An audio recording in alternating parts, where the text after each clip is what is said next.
Well, it's Chris O'Leary and I'm here. It's July 2nd, 2020, and I'm at Immacolata, the place where it happened. Basically 40 years ago to the day is when it happened. My parents would go on vacation to the Greenbrier in West Virginia every other year, and I think it was the summer of 1980, over the 4th of July, that they went and that the worst stuff happened. Kind of the culmination of sexual exploitation, abuse, assault by Father LeRoy Valentine. So I'm here to shoot this video and try to give people some sense of what life is like for survivors. I've been going down to the statue of St. Louis on top of Art Hill, trying to make people aware of the plight of survivors, and this is just kind of a further effort to do that. So I'm going to walk over to the rectory and basically walk the path that I took on. I don't know if it was 40 years ago to the day. It's at least 40 years ago to the week that Father Valentine raped me here in the basement of the rectory. It's July 2nd, so it very well could be to the day. But so this is, you've got the church, the rectory, and then the school, kind of the gym, and then the school's behind it. And over here, you have, I'm walking towards the rectory, the west door of the rectory that I've talked about in the various pieces that I've done.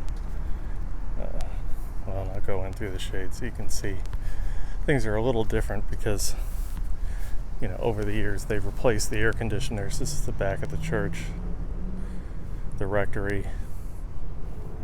So basically, the worst stuff happened in the basement of the rectory, right over there over my shoulder.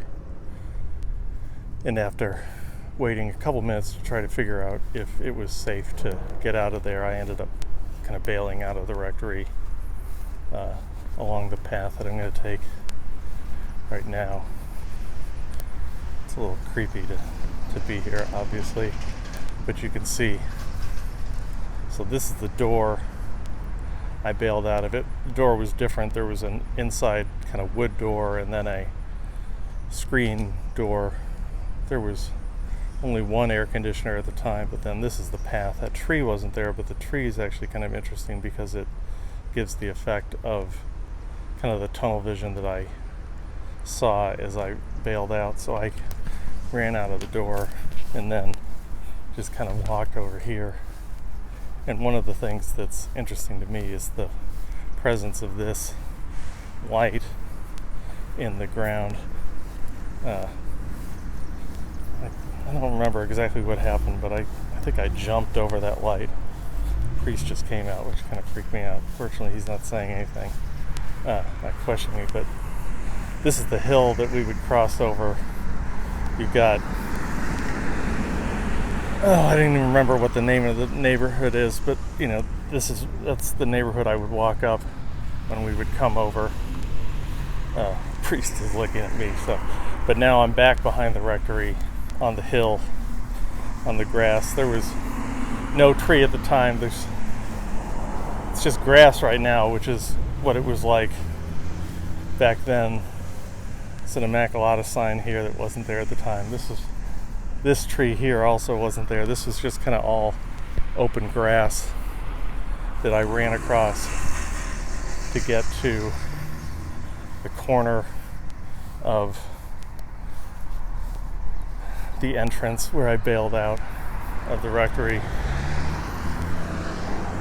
I'm just kind of desperately running for my life, hoping that he wasn't behind me. looking over my shoulder, fearing that he was behind me.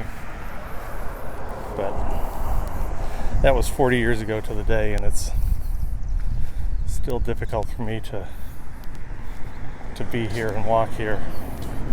But I wanted to memorialize it because it has been 40 years, and still the Archdiocese of St. Louis doesn't do anything to help survivors, and that's wrong. And that's why I've been going up to the St. Louis statue the past 2 nights, trying to alert the people of St. Louis and the priests of St. Louis to the plight of survivors, and trying to press them to press the Archdiocese to help survivors. I've had good conversations with people.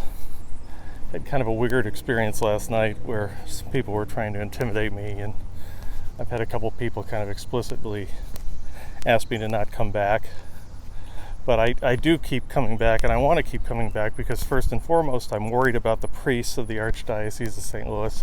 I don't know what they've been told about survivors and what we endured and what treatment we're receiving now, but I'm pretty sure they've been lied to about what happened to us and what the Archdiocese has done to us and for us or not.